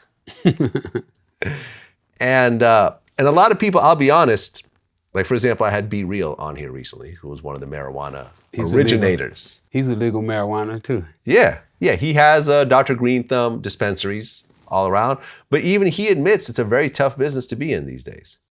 Once that happened, yeah, you know what, our company is making money via the shops, but like the initial, you know, in the beginning, yeah, no, it was more work than anything, and it's still work now.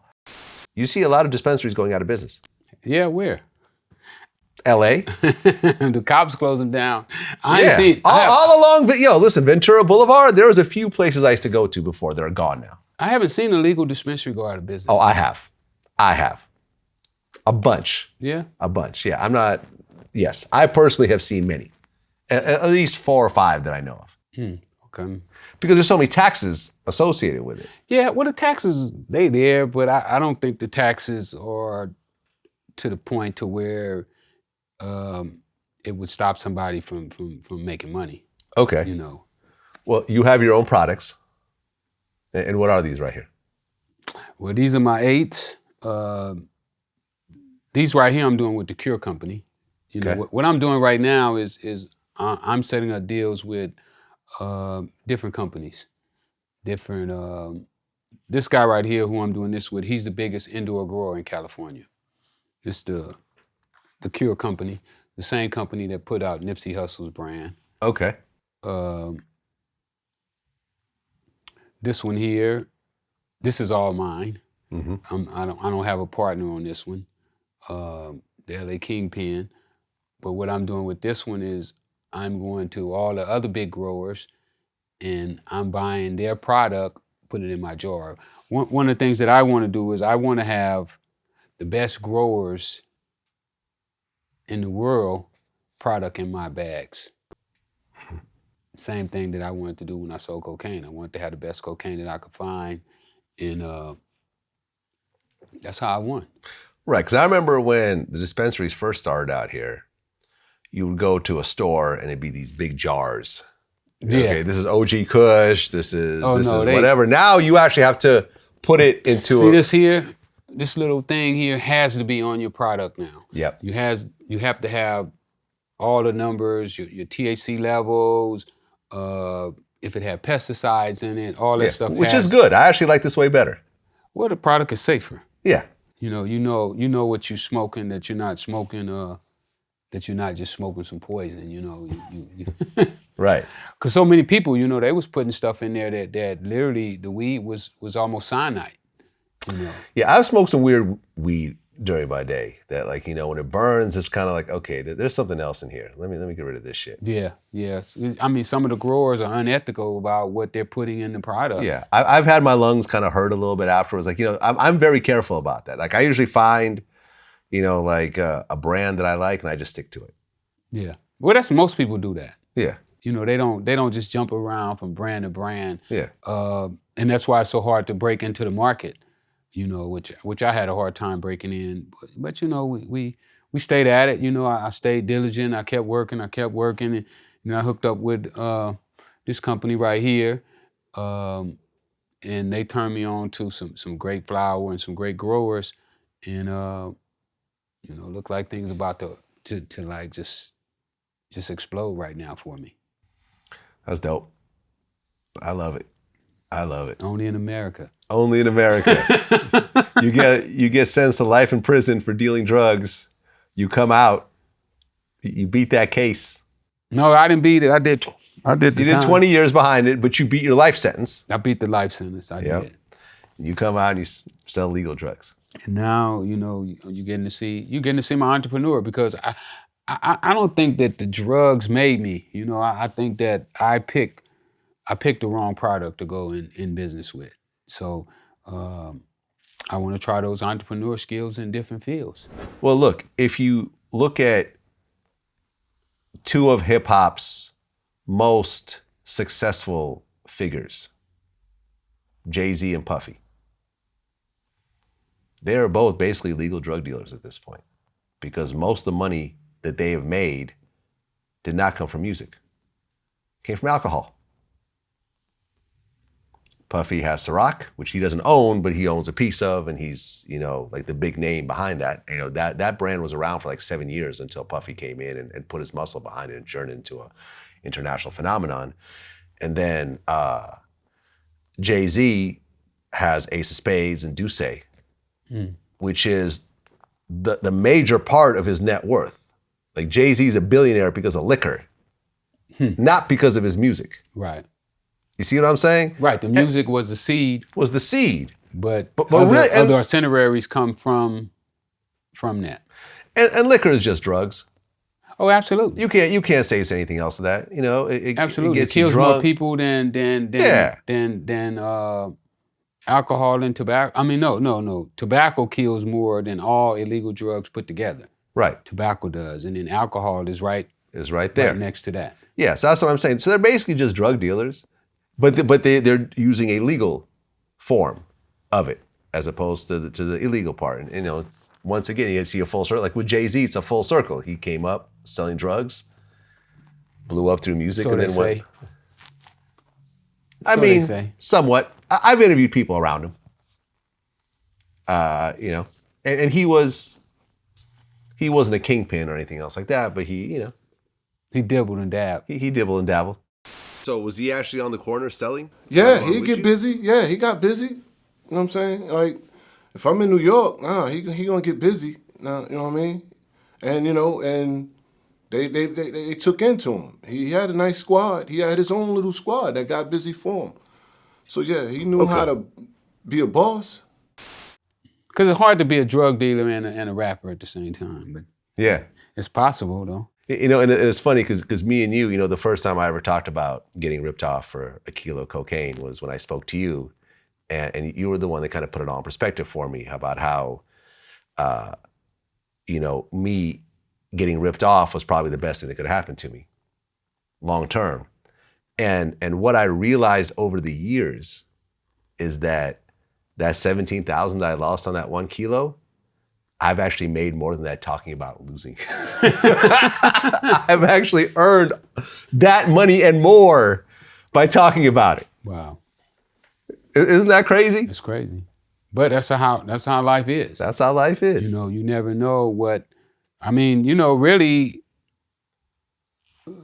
drugs, the drug game is what got me where I'm at right now today. You know, got me with my reputation, get me the love that I get on the streets. Yeah. You know, it all basically funnels from that, from me going to prison, you know, all that's part of what made me who I am today. Yeah, man, it's life. You just got to realize how to parlay and how to switch gears and how to adjust and adapt and everything else like that. You can't just sit there and look at your losses and just keep dwelling on your losses. You got to turn those losses into wins. You got to move forward. Well, since our last interview, Pop Smoke got killed in LA. 5 guys were arrested for that murder. According to LAPD, he basically was just flashing his address on social media. A couple of guys that are already accused of another murder ended up going to his house, and there was a robbery that turned into a death. 2 of the guys are actually underage. And Chris Darden is actually representing one of them. When you look at this type of situation, being from LA and seeing this type of thing kind of happen over and over again, what is your take on it? We ain't learned. We haven't learned anything from the past. You know, it's almost like they say, crabs in the bucket. You know, we keep pulling each other down. We see somebody climbing up and we pull them back down.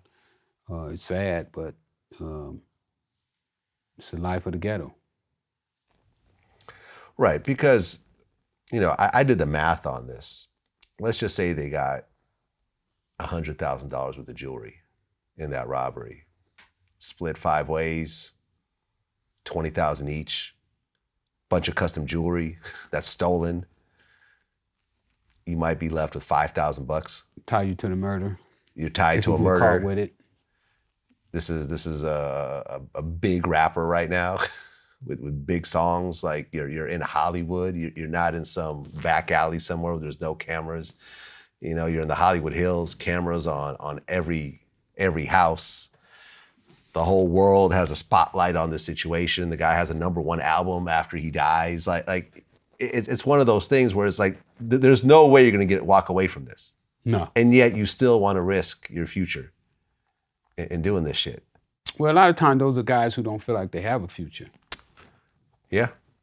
I mean, when you depress somebody to a point to where they feel that they have nothing to lose. Like with me, when I first started selling drugs, I felt I had nothing to lose.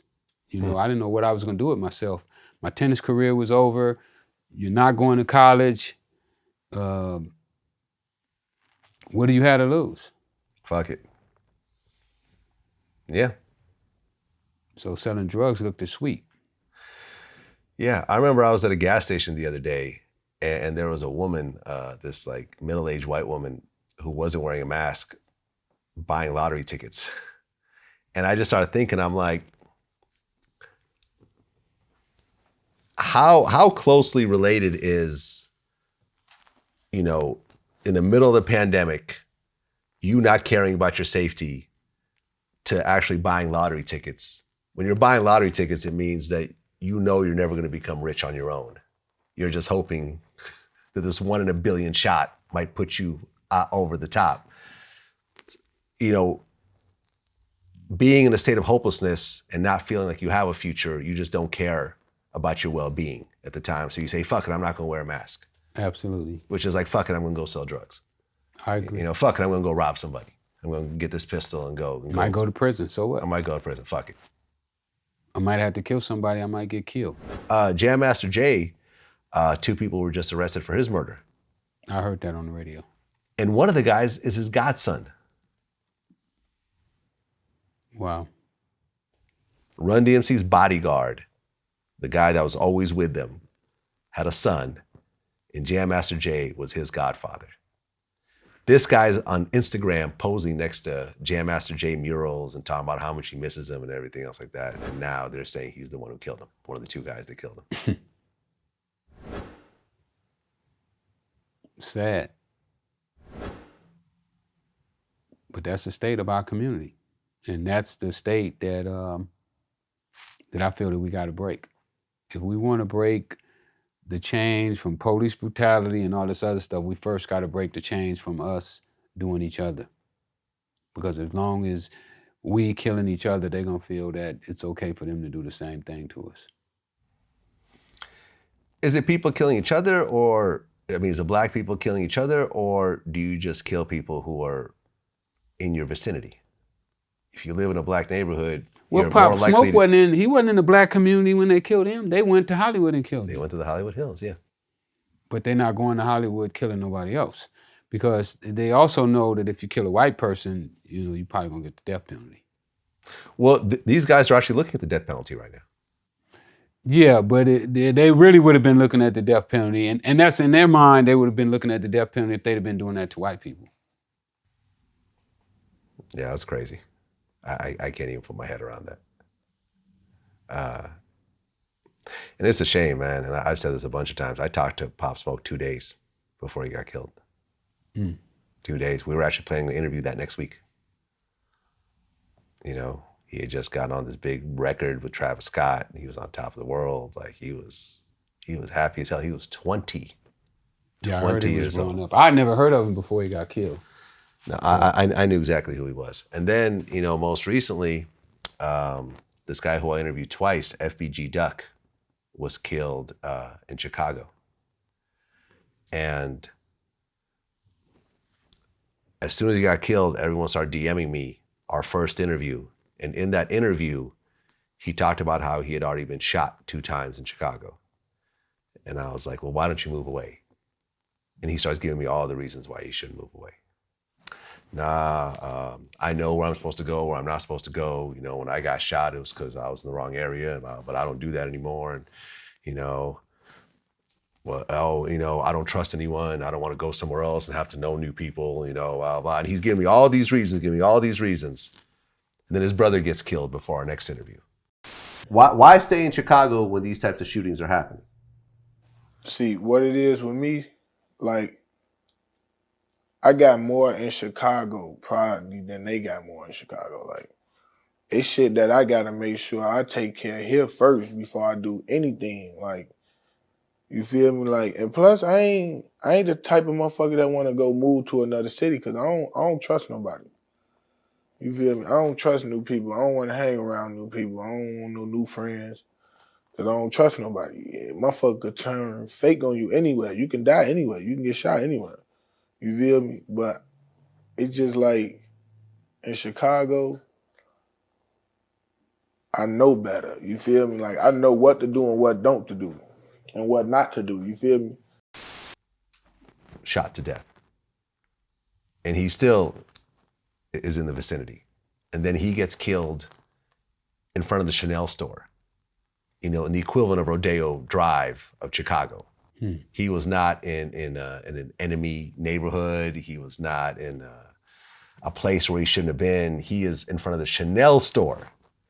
But he had just recently dropped a song called Dead Bitches, where he basically starts naming all the people who got killed from his, you know... From his neighborhood. From the neighborhood, well, his enemy's neighborhood, right? He starts basically like mocking all the people that got killed.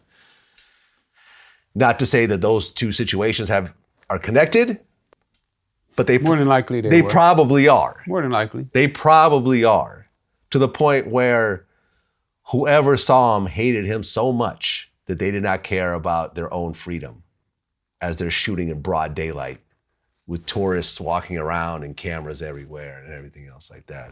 You know, we were talking about the whole, you know, moving back to Africa thing. You know, I had TK Kirkland on my show recently. He goes, you know, you're talking about moving to Africa. It's really about money. You got people who can't move out of their own neighborhood. And that neighborhood is filled with guns and violence and drugs. And they can't move out of that. Africa, that's not even a comprehension. From your point of view, why don't more American black people move back to Africa? I think it has a lot to do with your finances. You gotta have money. No matter how you slice this, it all comes down to the dollar. And if you ain't got the plane ticket to fly there, if you ain't got a place to move to or where to go, you're done. And it seems that way with white America, but when you really narrow it down, they have more money compared to most of all the African Americans have. So I think that's the bottom line. Some people can't move out of their own neighborhood, and it's a bad neighborhood. They can't even move across town. Exactly. But like I told you earlier, they can't go to the beach. Yeah. So it's all gonna come down to the revolution of the mind. When you get that mind right, everything else gonna follow. Think it's gonna happen? Yeah, it looks promising. Do you see it, because you're in your 60s now? Have you seen a progression? No, I saw a regression. Oh, so it's getting worse. It's getting worse. But, they say sometimes the good things start after the storm. So, as the storm goes on and it hits its strongest point, it starts to weaken. So it's gotta be the strongest part of the storm. It has to start getting weaker. I hope so. Because we all got to live in this world. And a lot of times you feel that, well, this doesn't affect me because I'm rich. I live in a gated community. I'm this, I'm that. And before you know it, it's at your doorstep. We all have to live in this world together. We all have to get along. We all have to work, with each other. We all have to love each other. Or else it's all going to come crashing down. And that's what Martin Luther King said. You can go to hell, or you don't have to. Yeah. You make the choice. All right. Now, you actually have someone with you today. Yeah. My new partner. Okay. Tell me about him. Boxer out of Philadelphia. I'll let him tell you a little bit about himself. He can explain it better than I can. All right. Tell me about yourself. How you doing, man? Not Fair Charles, professional boxer from Philadelphia, PA. West Philadelphia to be exact. 3-0, 3 knockouts. Got a fight coming October 6th, North Carolina. Looking for another knockout. So. Okay. And how'd you and Rick hook up? I got into touch with Rick through my coach, Rick. And I don't know how he made it happen, but I'm actually very thankful that it happened. Ever since I started talking to him, he's been more like a mentor to me. Every day he'll call me, just to make sure I'm doing well that day, make sure I got my vitamins up, just simple stuff. He's helping me not only with boxing but with business, letting me know the business aspects of how he lives his life day to day, and it's really not required of him. A lot of stuff he gives to me, a lot of information he gives to me, it's not required, but I really appreciate him for what he does. Well, you're in good hands, man. You're in good hands right now. Tell me a little bit about your amateur record. Amateur? So I was 56-8, I think. I feel like I would have somewhere around like 180 fights. Mm-hmm. But in the amateur scene, you have a choice to fight the person. So more often than not, I didn't fight the person that I really was intended to fight. So I would just walk through everybody. So, it was easy, but it was also tiresome because as an amateur, you train your hardest week, day in and day out. Not only do you have to weigh in that day, but you have to fight that day. So you're already tired, you're exhausted, but come to find out at the end of the day, the person already pulled out after you did all that training. It was exhausting. I hated it so much, but yeah. I stuck in through it. It was deep conversation with my pop. Like, it was points where I was flipping tables, like at shows and tournaments. I was flipping tables because like dudes just wouldn't fight me, and it's like, we'll go to the back. They'll say, not fair, you fight. Boom, boom, boom. I'm like, okay. Me and my team, we come together. you fight him. This is what he does. This is what he advances in. This is what we working on. We'll take in however much time we need to take in. We come into the fight. Oh yeah, he's not here. He said he's not gonna fight you. Now I don't know what to do because like I didn't spend all this time and effort just putting all this time into myself and my body, straining myself to fight this dude, and he's not willing to fight me, And it was so exhausting. I mean, it got to the point where it was at big tournaments, like ranked tournaments, and I just couldn't do it. Well, now you're a pro. Yeah. Yeah. And I've done interviewed a lot of fighters. Adrian Broner. Yeah, I've seen was a recent. You saw that? I've seen it, yeah. Javante Davis, Zab Judah. Yeah. We've done a lot, man. I know a lot of Zab Judah's people also. Oh yeah, that's the homie right there. So Well, we're looking for some big things out of this kid. His record is great. His amateur record was great. You was a national champ too, wasn't you? Yes, sir. Olympics? No, I didn't. I got ranked to the Olympics because I wasn't really into the amateur scene. Like I said, I had fought 152 pounds. My highest I could get to when I was weighing in was probably 45. 145. So everybody else weighing in at 52, I'm weighing in at 45. So you're light. And I still got past a lot of those dudes. I still ranked third. I still got the bronze at the end of the day. So it was like, everybody was telling me, like, dude, if you would have just took this serious, you could have ran straight through your division. I was like, it just wasn't my scene. I was so tired of it. I was so tired of going back and forth with the amateurs. And it was like, I gotta give, Yeah, well, now you're pro. Now you got management. Yeah. Sky's the limit, man. You're in good hands, like I said. I've had nothing but positive experiences with Freeway. Yeah, he's a good all those years, man. Well, Freeway, man, always a pleasure. Good luck with the brand. Good luck with the business. Good luck with the family. Good luck with staying safe and staying alive, man. You look healthy. You look good. And I gained a few pounds. That's okay. In the midsection. That's okay. That's okay. For the most part, we all been healthy, and Yes, things sir. are looking good. Yep. Until next time. Absolutely. Peace. All right.